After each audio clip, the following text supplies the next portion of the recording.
చావుకు భయపడకుండారా. చావుకి మీ కన్నతండ్రి దగ్గరికి వెళ్తున్నారు, ఆయన ఎదురు చూస్తున్నాడు మీకోసం. నా పిల్లలు ఎప్పుడు వస్తారు, జాన్సన్ ఎప్పుడు వస్తాడు, చందు ఎప్పుడు వస్తాడు, ప్రేమ్ కుమార్ ఎప్పుడు వస్తాడు, ఎప్పుడు వస్తారు, ఫ్లారెన్స్ ఎప్పుడు వస్తుంది.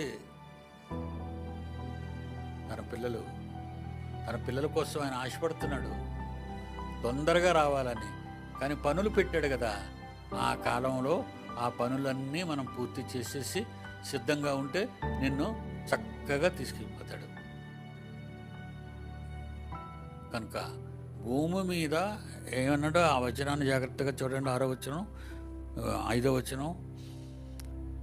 విశ్వాసమును బట్టి హానోకు మరణము చూడకుండానట్లు కొనుక్కోబడెను. అతడు కొనుక్కోబడక మునుపు దేవునికి ఇష్టుడై ఉండినని సాక్ష్యం పొందెను.